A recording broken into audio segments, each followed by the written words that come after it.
Hi, my name is Yona. I'm the after school leader at Field Teen Center, and today I want to talk about zombies. They might be slow and unrelenting, they might be fast and disgusting, but either way, our characters are likely surrounded. They're gonna have to make some sacrifices, and they're gonna have to smash some zombie skulls. I specifically want to tell you about 5 books that I have read recently about girls who kick zombie butt to help you decide which one you want to read. Let's get into it. Our first book is The Forest of Hands and Teeth by Carrie Ryan. This one is from 2009, but like The Undead, we're bringing it back to talk about it again. Being from 2009, a love triangle factors really heavily into the story. So we don't just have the regular zombie drama of figuring out who's going to survive and who won't, but we've got the additional drama, which is that Mary is in love with a boy who is actually betrothed to her best friend, but his brother proposed to her. So that's a whole situation. If that sounds fun, you'll like this book.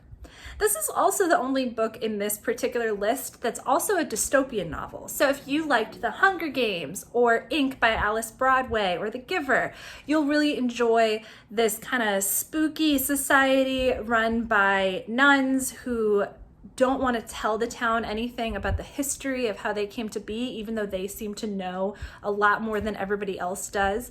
But everything's fine. They're taking care of everyone and everyone's needs, and nothing will ever go bad, especially considering this tiny town is surrounded by the unconsecrated zombies. And there is literally nowhere for them to go should the walls be breached. But Mary, our protagonist, has been told stories of the ocean by her mother ever since she was little, and she wants to believe that it might be true that there is this huge body of water somewhere out there beyond the forest of hands and teeth. And maybe if she is terribly, horribly unlucky, she will be forced to take the opportunity to find out. That would never happen in a zombie book. If you decide to check out this book and you decide you like it, it is part of a series. Each one is set in the same universe, but focuses on a different protagonist, so there is more to love.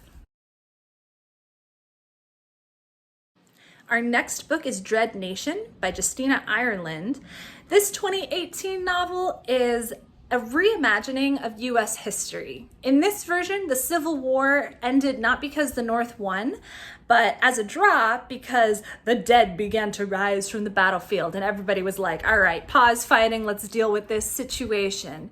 So our protagonist, Jane, is one of many young Black girls who go to this special school in which they learn to fight the undead while the wealthy white people sit inside and drink lemonade. This book is very explicitly about race and racism, so expect that going in. This is the only book in this list that is by a Black author and has a Black primary protagonist. She's also queer, but that doesn't come into play as much in the first book as it does in the second book, but it's a pretty big part of the plot in the second book.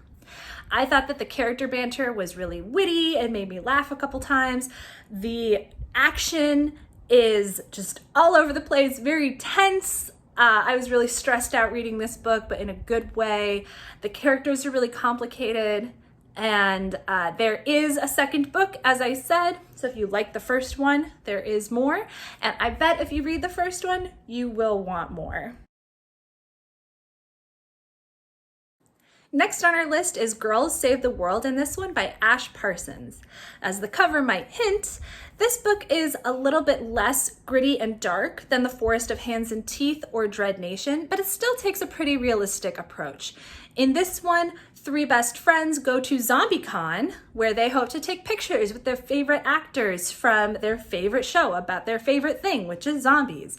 Except actual zombies show up at the convention, and all of the participants are left running for their lives. But don't worry, girls save the world in this one.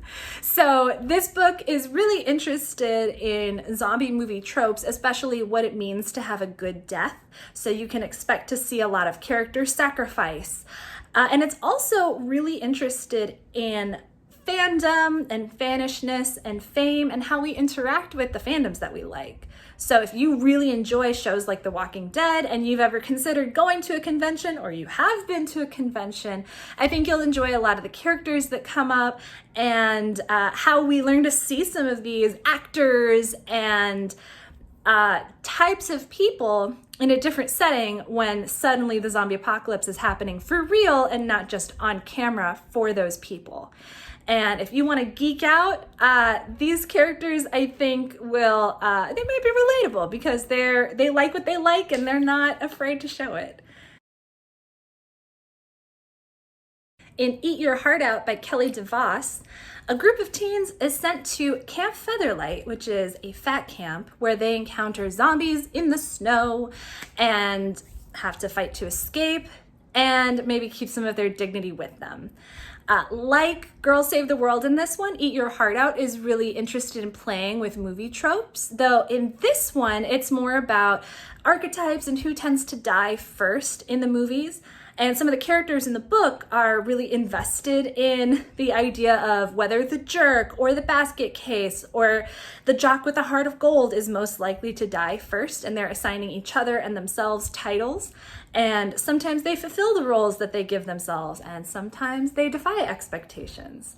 And of course, being set at a fat camp and including mostly overweight characters, the book is also really interested in subverting expectations for what fat people can and can't do and reasserting what it means to be healthy and what that does and doesn't have to do with weight.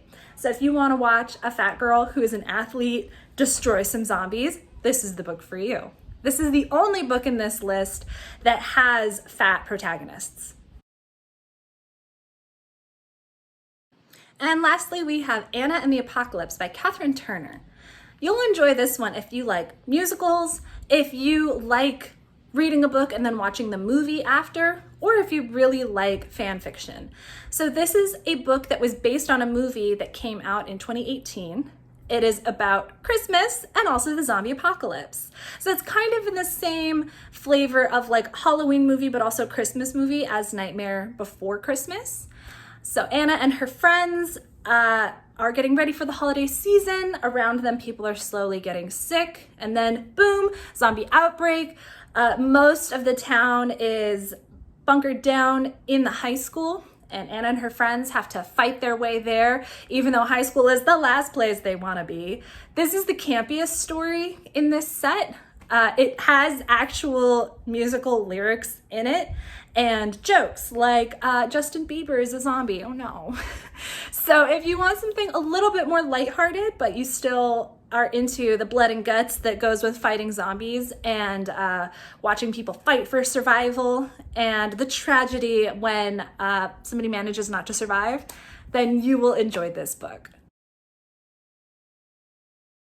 So those are my 5 Girls vs. Zombie books. My personal favorite is Dread Nation of this list, but I hope that you'll check out any of these books and let us know what you think. Which one is your favorite? Are there others that you would put in this list? I've got some honorable mentions for you. These are books that include the undead, but are not necessarily zombie fighting books. First, we've got A Lot's Away by Darcy Little Badger. There are no zombies at all in this story, but there are a lot of ghosts. The protagonist, Alatsoe, can raise the spirits of animals from the dead. So her main companion throughout the book is her ghost dog, Kirby. And later, she also manages to raise from the dead a mammoth who is sort of the companion of her grandma. So there's a lot of undead love there and using the undead to do well in the world. And there are also vampires. So there you go. And my other honorable mention is called Bad Witch Burning. I actually haven't read this book yet, so take this recommendation with a grain of salt, but it does have a Black protagonist who is raising the dead for a living. So she's not fighting the undead, which is why it's not on this list, but it's definitely a girl who is dealing in necromancy and dead magic stuff. So I hope you find something in this list to enjoy reading and have a spooky, gory, zombie-filled time.